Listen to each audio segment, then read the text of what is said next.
Is a video on the topic of the wise consumer, which can be found on the business studies website, colossalbusiness.com. If you go to first year, if you go to personal finance 1 and go down to the consumer chapter, it's the first topic there, the wise consumer. And if you click on that, it will bring you to this particular page. And what you need to do then is just the download file button, and we'll open up the class notes. So I have done that already, and it will bring you to this page here where you're first met with the definitions of what a consumer and a trader is. So a consumer is someone who buys a good or service for their own personal use. And the example I've used here is like walking into Topshop and buying a pair of chinos. You're buying them for yourself, you're using them yourself, so you are the consumer. Whereas a trader is like a retailer, a shop, is someone who buys goods and services and then resells them. So the goal of the trader is to try and make a profit. So like in the example above, Topshop buys chinos from the supplier and then sells them on to the consumer. So just by scrolling down underneath there, really the main elements of this particular chapter is what makes a wise consumer. So to be a wise consumer, you should really ask yourself the following questions. Do I need it? Is it really important? Can I afford it? How will it affect my budget? Is it value for money? Have I checked prices elsewhere? Don't impulse buy, and get a receipt as proof of purchase. So I'm now going to go through each of these 6 steps and through the topic notes. So the first stage there is, do I really need it? And this is really thinking back to when you did your personal financial life cycles or looking at your incomes and expenditures and knowing the difference between what is a need and what is a want. So a need is an essential item that you need to survive, like food, for example, whereas a want are those desirable items, like Xboxes and new phones and things like that. You don't necessarily need them to survive. So a wise consumer, when they're doing their purchasing, really needs to know the difference between the two and needs to make sure they've catered for all their needs first. Now, the second stage is, can I afford it, or how will it affect my budget? Well, we can see a picture of a Ferrari there. Now, everyone would love to have a Ferrari, but the problem is, if we spend all our money on items like these, will we have any money left? Will we run into debt, essentially? So how will it affect my budget? How will it affect what's left over? So if you decide to buy something, you must know how much it's going to cost and stick to a budget for it. This is really important, as to not spend more than you can afford. As I said there, if you spend more than you can afford, you will run into debt. Now, the next one, is it value for money? So think back again to false economies. Now, in my class, we talked about single pens versus the clicky pens, different color pens. And we were saying that you might be able to buy one for maybe €2, but the single pens could be, 20, 30 cents. But we had students keep losing these single pens or borrowing pens and not getting them back. Whereas the students who had the clicky pens, they always lasted a long time. They still had them in their pencil case. There's lots and lots of different examples of these. So false economy is when something appears cheaper, but in the long run actually turns out to be more expensive. And consumers, wise consumers, need to be aware of this. There's another example here with the tires. It may be cheaper to buy the 20,000 kilometer tire, but in the long run, the €300, which lasts an awful lot longer, would be better for the consumer. And we also looked at unit pricing. So this is the price of a single amount of something. So when you're going to the shop, should you need to buy the small, the medium, or the large? Like we think of milk, for example, they come in the different sizes. Really, the question is, which is the best value for money? And the formula you use is price over quantity. So I have an example here done, which we have boxes of cookies come in the following packets: a small box, a medium box, and a large box. And we have to work out which is the best value for money. So what you need to do there, well, your formula is price over quantity. You need to convert your price, your money, into cents.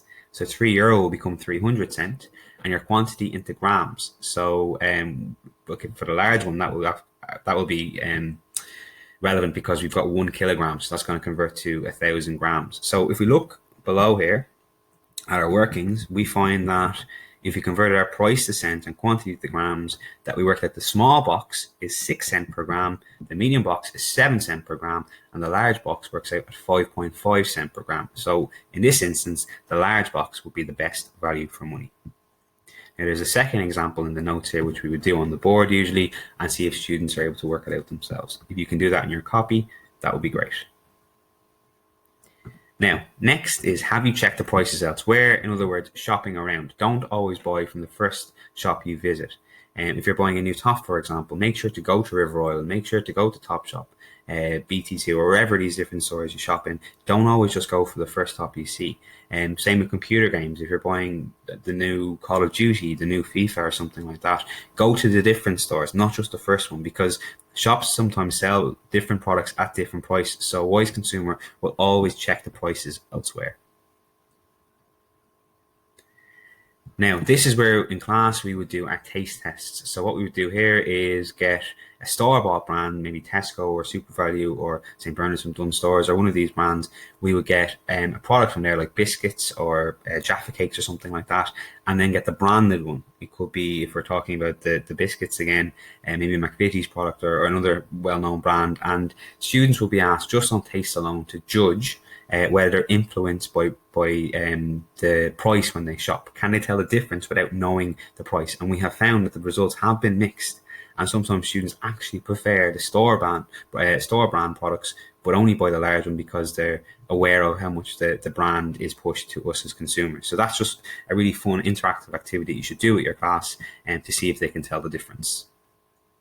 This also is very important, and it's this key term called conspicuous consumption. So we have products like Apple, we have products like Sony, for example, Nike. These products, they know that we as consumers, when we buy the products or service, there's an exclusive image associated with them, almost like an ego when you buy these products that would look at me, look what I'm wearing. So businesses try and tap into that. So wise consumers are just aware of that conspicuous consumption, this image people have when they wear or use these expensive products and services. Now, the next one is thinking back to our expenditure chapter, which is impulse buying, is when we buy goods and services on the spur of the moment. This is unplanned spending. Again, it can link back to maybe running out of money or how it will affect your budget. So, if you're in a supermarket, for example, and you're waiting at the till, you'll see that all the chocolate bars are at the till. And shops deliberately place these products close to checkout to try and tempt us to buy it. So we as consumers just need to be aware of this and remember it when we're buying goods and services. And other kind of tactics linked to impulse buying that shops do is a loss leader. So the example here I have is like a chicken roll for €3. They are hoping to attract customers into the store. Oh, look, a €3 chicken roll, that's a great value for money. But the hope is that we'll end up spending the rest of our money in that shop as well. So again, look, just be aware of what a loss leader is. We have special pricing, so $9.99 sounds a lot better than €10. There's actually been statistics to prove that consumers would buy something for $9.99, but they wouldn't spend the €10. So just be aware of that special pricing tactic as well. And below cost selling, so shops are selling at a lower cost than they paid for it, and they hope you will buy other things in store. So we can see this at the moment with grocery shopping. We've got our offers from Dunnes, from Tesco, from Lidl, from Aldi, etc. Trying to get us into the shop, so they're willing to sell products below the cost they pay for them, the hope that we'll do the rest of our shop in that store as well.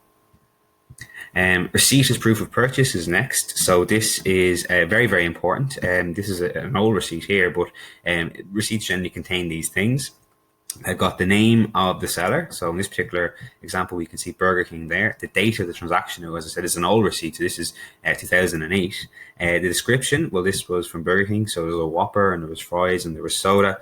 And as we'll see here as well, it's the price. The price pay and any change. Well, they paid exact amount here, which is $4.29. Now, a lot of shops in these days, they're actually emailing receipts to consumers as well, so you can keep them on file or whatever, because a receipt is very, very important. It's your proof of purchase in case anything is wrong with the product, if it needs any of the redresses, the refund, repair, replace, etc. So it's always important to get a receipt as part of your purchase. So if we just scroll down a little bit more then, just on the back of the receipt, we've got guarantees and warranties. In other words, these are things that support our receipt when we're looking to maybe return a product. So a guarantee is a promise from the manufacturer to offer a refund or replacement to consumers who have purchased faulty goods, and a warranty is an additional promise from the manufacturer or seller to repair damaged goods in a specified period of time.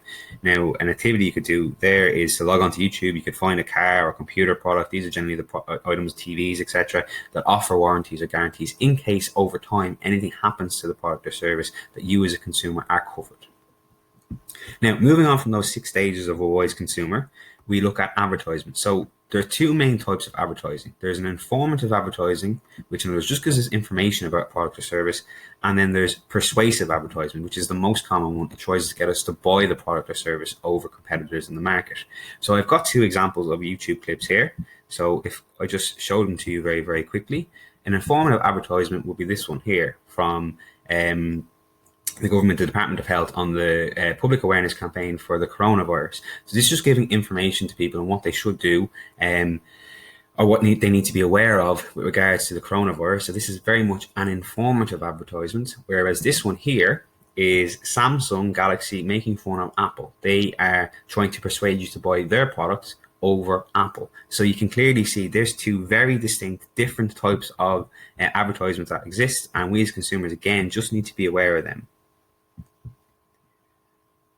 Now, just the last kind of couple of points of this particular topic is, firstly, how can we pay for our shopping? Well, being a wise consumer, you know, you can use your notes and your coins, which is cash, your debit cards, your chip and PIN card, which is safer than cash. We've talked about this before in the financial service providers chapters, but just be wary that there are charges associated with using debit cards or tapping at the till. So you need to just be aware of that can obviously build up over time.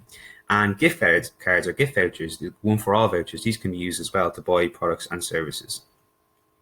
When we're borrowing money as a wise consumer, just be aware of loans. Again, there's interest attached to these loans. Hire purchase as well. This allows us to have use of goods immediately, but pay money back in installments. You might see them when you're buying things like cars, for example. Or credit cards. Again, just be wary of the interest rates and overdraft charges that may apply. And to conclude the chapter, just being smart shoppers online, you should use websites that you trust, look at reviews, never put your information into websites as well unless you know they're trusted, like PayPal. You know, use secure payment websites. And also be aware of indirect charges like delivery charges or extra taxes, etc., that can be added onto the cost of the good. So here we have the chapter, The Wise Consumer, just covered. As I said, if you just scroll back up to the top, you will see the main elements of this chapter are really the 6 stages of being a wise consumer, which are there. So do I need it? Is it really important? Can I afford it? How will it affect my budget? Is it value for money?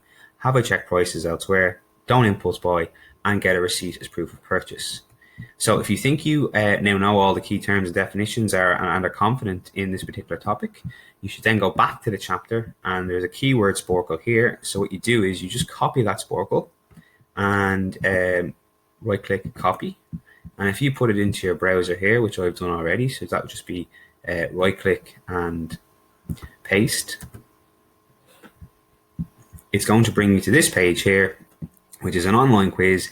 Can you name the key terms associated with the chapter, The Wise Consumer? This is all based on the video which you have just watched. So if you play the quiz, you have 4 minutes, and when the time is up, hopefully you'll have all answers, and if not, it will prompt you on the answers that you missed out on. So thank you for watching this video.